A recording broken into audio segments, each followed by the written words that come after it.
रोजच्या ताणतणावातून थोडंसं हलकं व्हायचं असेल तर मित्रपरिवाराला घेऊन आता जास्त लांब जायची गरज नाही.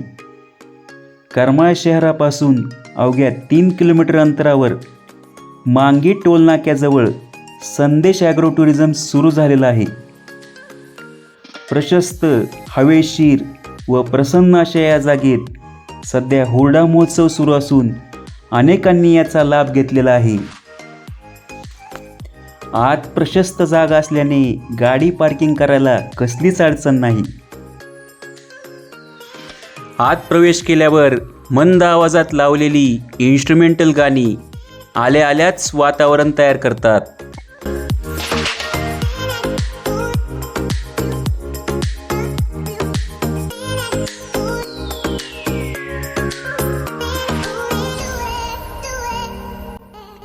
हुरडा महोत्सवासाठी आलेल्या प्रत्येक ग्रुपची इथं स्वतंत्र बैठक व्यवस्था केली जाते.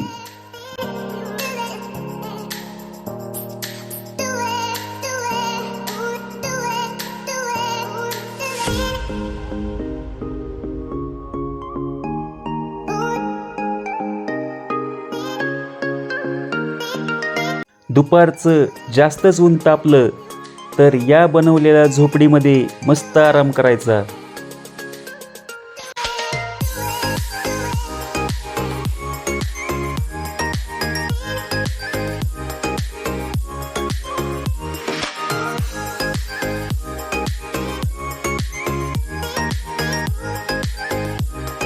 इथं आलेल्या पाहुण्यांचे उसाच्या थंडगार रसाने स्वागत केले जाते. त्यानंतर लगेच विविध फळांची फ्रूट प्लेट खायला हातात मिळते. घरी फळं खायला कानकून करणारे लोक देखील इथे आवडीने फळं चाखतात. हे सगळं खाऊन झाल्यावर लहानग्यांना घसरगुंडी, झोका, सीसॉ यासारखी खेळणी खेळायला पाठवायचं.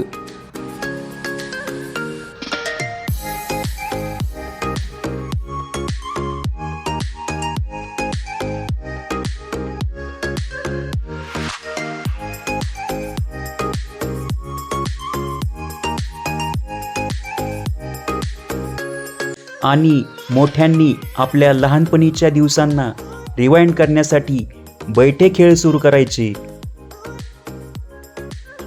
त्यासाठी इथं लुडो, कॅरम, जास्त बुद्धी असणाऱ्यांसाठी बुद्धिबळ, सापाला न भिणाऱ्यांसाठी सापशिडी असे वेगवेगळे बैठे खेळ उपलब्ध आहेत.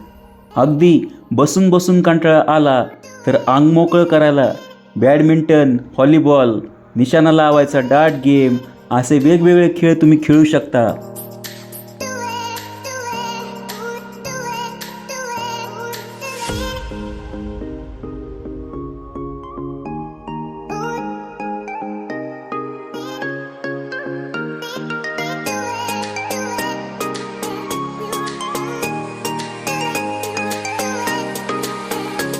इथं गुळ भेंडीचा गरमागरम चविष्ट हुरडा खायला भेटतो.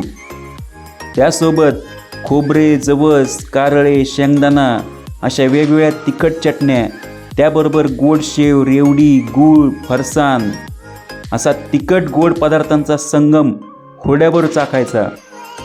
त्यासोबतच हरभऱ्याचा ढाळाही तोंडी लावायचा.